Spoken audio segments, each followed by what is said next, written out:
Hi everyone, it's Peg, and I am here for that Top Secret Confidential Challenge from Mike Deacon. It is Mission Inspiration January 2017, and it has changed a bit this month. So be sure and check out Mike Deacon Art in the Facebook group for Mission Inspiration because things are changing. So, to begin this year, the first thing on the list, and instead of 10, we're down to 8 prompts. So should be a little bit shorter, although this video took me a little over an hour to do. Um, and I compress everything so that you guys get it all in a fashion where you don't have to sit through an hour of me sitting here gluing things down. So the first prompt says glue torn fragments of junk mail. Well, I have this old catalog that was mailed to us for vitamins and minerals and things. And I thought, well, that blue kind of matches the blue. I'm starting in an old delusions journal that I had, done clean offs and things in. And I'm just about done with this journal. It's getting really full, and I only have a couple pages left to finish out. So I wanted to get something on a page and finish this book because it should be done. It should have been done last year.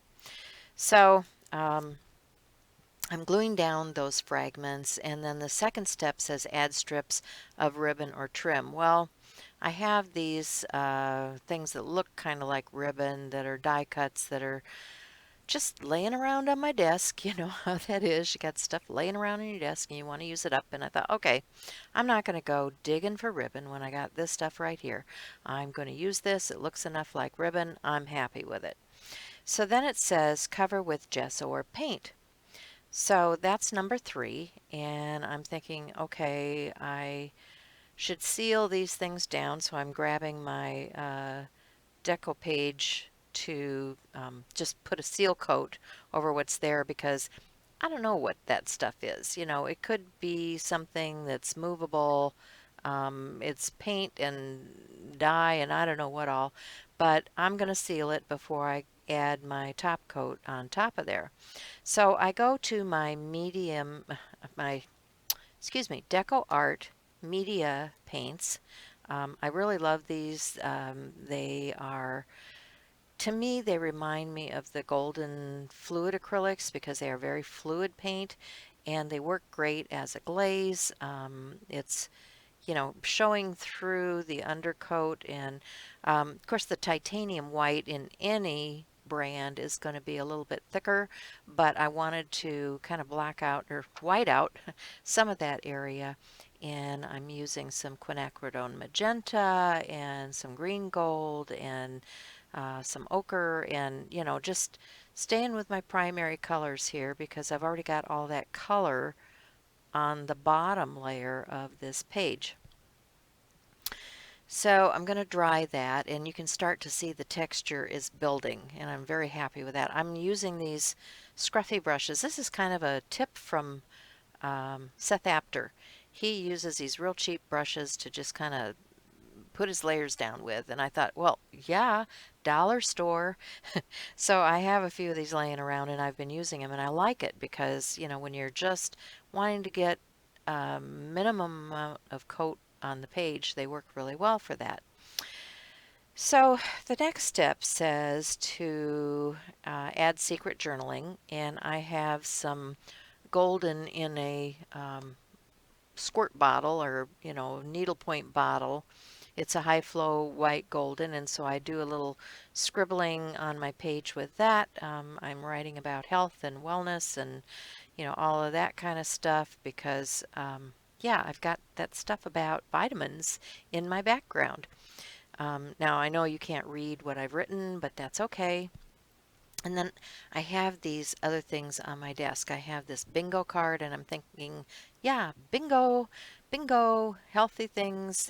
You should be saying bingo about that. We want to make sure that we're a winner every time when it comes to our health. So the bingo card goes on. another card that was part of a 39-cent pack that's just been laying around here. And I thought, well, the colors work well with what I have going on, so I'm just going to layer that. And then I have an old photograph, which I've photocopied. This is my mother and father when they were young, probably in the 40s.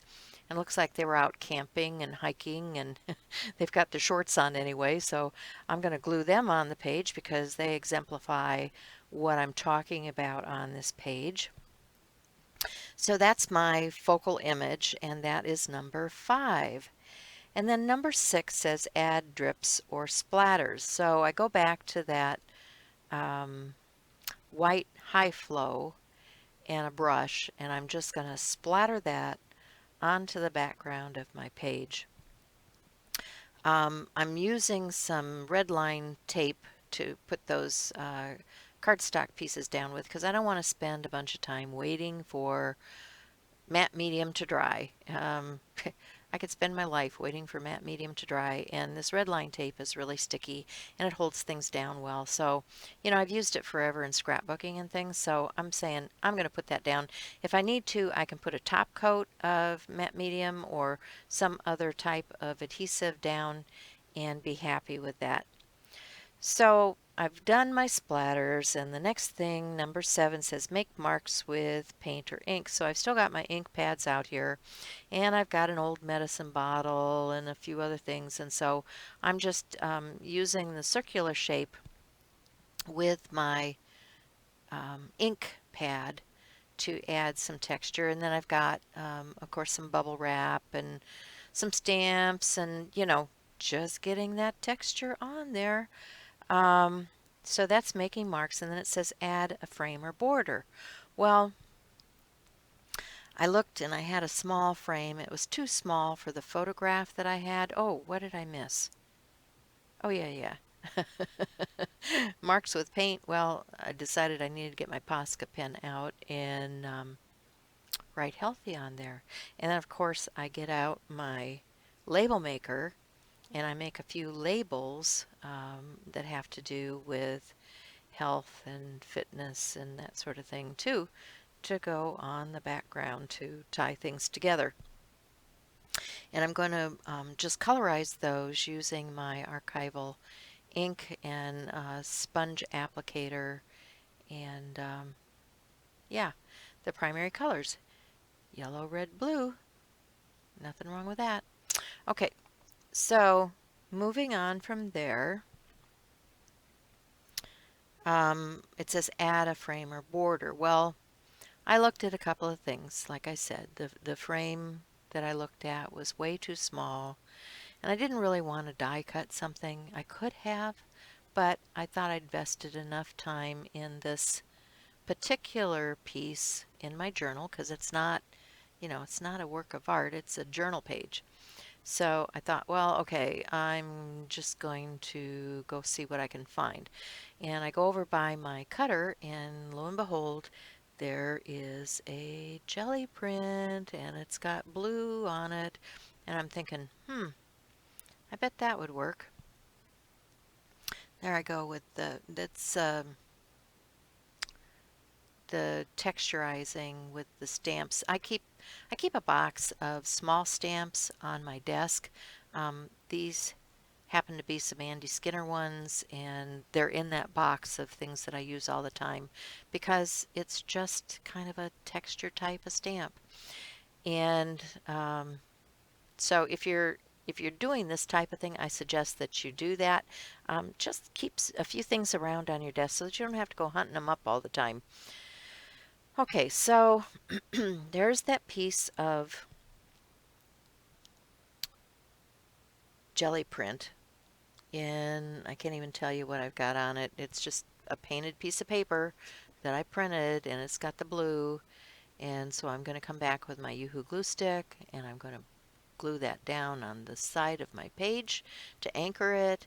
And then I think, well, I really should anchor those words a little bit too and make them pop off of the page. So I'm going to give a little border to those words. And that's about it for this month. So thanks for stopping by. Be sure and tell Mike I sent you over. And bye for now.